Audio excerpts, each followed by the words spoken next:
It starts quiet. The breath held just before the insult lands. We live for the moment when prejudice crashes into undeniable competence.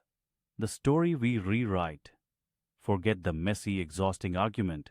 We aim for precise, lethal action, documented fact, paired with unwavering dignity.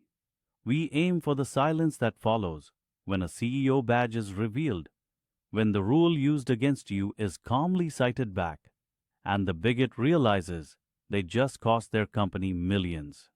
We're talking about the quiet step that flips a $500 million deal. We are moving you from panic to power, using less fear, more clarity, and absolute competence. This isn't about revenge, it's about accountability. It's ensuring the pain you felt today becomes a systemic fix tomorrow. The cost of condescension, the 500 silence picture, the room, polished mahogany, tempered glass, the scent of fresh money and old power. This is the final negotiation for a massive energy infrastructure acquisition. Meet Elias, impeccably dressed, young and black, the only person of color at the senior level. Elias is here because he developed the specialized infrastructure IP that makes this merger possible. Without his code, the deal collapses. The opposing side, led by Mr. Sterling, 60 and entitled, doesn't know that. Sterling has spent 2 hours ignoring Elias, directing every technical question to Elias's white older supervisor, Mark. Mark, can your support staff fetch us some more espresso? Sterling asks, looking directly at Elias, nodding toward the door. The expected reaction is boiling anger. They rely on you losing your cool so they can dismiss your complaint as emotional instability. Elias felt the heat, but he was ready. He had completed his 10-minute justice preparation. That morning. Justice prep, the 10-minute pivot. Find a quiet corner wherever you can be alone for 10 minutes. 1. Centered breath on 3 minutes. Settle your nervous system. Move from the reactive brain to the logical brain. Acknowledge the anger, then channel it into a sharp, clear focus. Your voice low, your eyes steady. 2. Posture and presence. 2 minutes. Stand tall. Adjust clothes. Signal self-respect. Rehearse your internal script. You are competent. You are grounded. 3. Policy and phrase. Prep. 3 minutes. Open your phone. Find the relevant policies, HR code, ethics rules, or contract clauses. Save policy numbers as shortcuts. Prep your neutral phrase that signals intent. Elias chose. I am noting the time, location, and nature of the professional obstruction. 4. Witness mode. 2 minutes. Ensure your phone is ready for documentation. Note the time and exact location. Identify a potential ally in the room. Elias knew Sterling's weakness, arrogance, and ignorance of the technical fine print. He knew his own strength. He held the IP. When Sterling dismissed him, Elias did not move for coffee. He shifted his gaze to the opposing firm's lead counsel, Miss Chen. Mr. Sterling, Elias said, his voice calm, drawing the attention of the room. I believe you are referring to the espresso machine located just outside the conference room. I assure you that my current responsibility lies solely with the proprietary integration code outlined in Section 4.c of the memorandum. Silence. Elias didn't argue the insult. He elevated the discussion back to the $500 million contract. Sterling laughed dismissively. Right, the tech boy. Look, kid, stick to the algorithms, okay? We're discussing valuation, not code. The sentence that stops the room. This was the tipping point. Active obstruction, layered with prejudice, jeopardizing a valuation based entirely on Elias's technology. Elias leaned forward, resting his hands flat. He used policy and precision. With all due respect, sir, I am acutely aware of the leverage, Elias stated. In fact, I wrote the technical risk assessment that reduced the liability exposure by 18%. He paused. And regarding valuation, I noticed that Schedule 2.B of your asset liability matrix fails to account for the currency hedging volatility associated with the Shanghai integration phase. That matrix is off by approximately 3.7 million USD. Sterling scoffed. And what makes you an expert on currency hedging in the PRC? Elias smiled faintly. Then he delivered the killer blow. He responded to Sterling's entire dismissal, the technical error, the required correction, and the inherent prejudice, in fluent, formal Mandarin. He rattled off the precise article of the Shanghai Securities Regulatory Commission's currency code Sterling's team had missed. Miss Chen, the lead counsel, dropped her pen. Sterling, red-faced, understood only the dramatic shift in authority. Elias switched back to English. The required adjustment impacts the overall valuation by $3.7 million. My expertise is not optional, Mr. Sterling. It is the foundation of this deal. He produced a laminated badge, usually kept hidden. I am Elias Vance, co-principal of Vance Tech Solutions and the sole owner of the proprietary IP you are attempting to acquire, he announced. The day the badge flipped.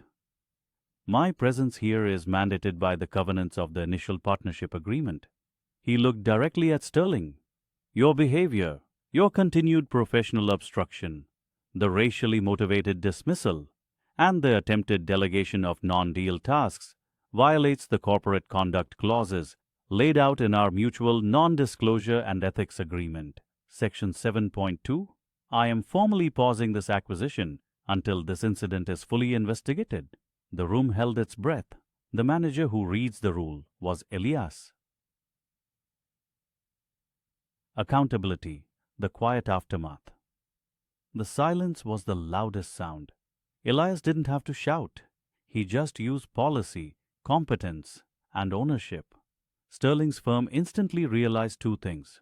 1. Elias was the gatekeeper to hundreds of millions. 2. Sterling's ego, fueled by prejudice, had jeopardized the deal. Our sides stood in instant solidarity. The immediate consequence was painful for Sterling. Miss Chen immediately pulled him out. The contract was frozen, a significant loss of credibility and high daily delay costs within 24 hours. 1. Sterling's removal. The CEO of the acquiring firm, aware that a $500 contract was stalled due to documented racially motivated misconduct, flew in.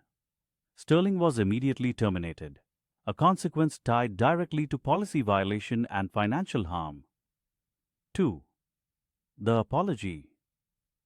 Elias received a formal, written corporate apology. 3. Systemic fixes. Mandated. The acquiring firm was required to mandate immediate high-level anti-bias training for all senior partners and implement a mandatory audit process to ensure transparency in professional credentials during future acquisitions. This story shows the power of status reversal.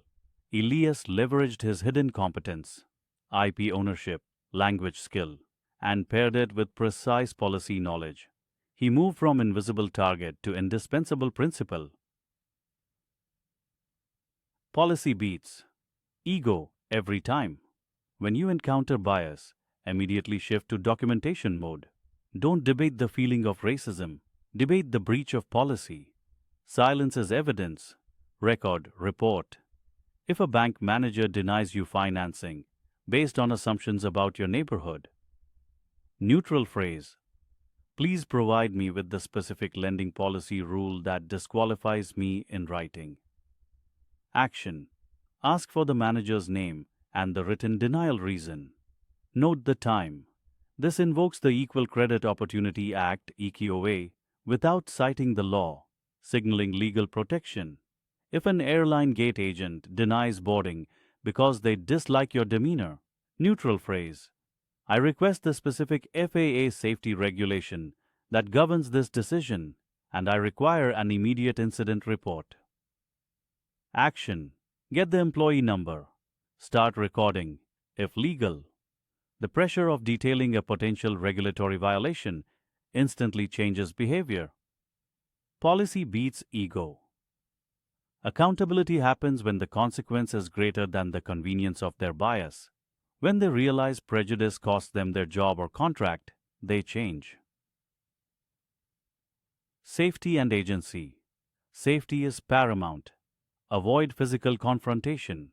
Your goal is leverage through documentation and policy escalation, not physical risk. If you are in immediate danger, comply with instructions while calmly stating, "I do not consent to a search," or "I would like to speak to my counsel." Document immediately afterward. You are not powerless.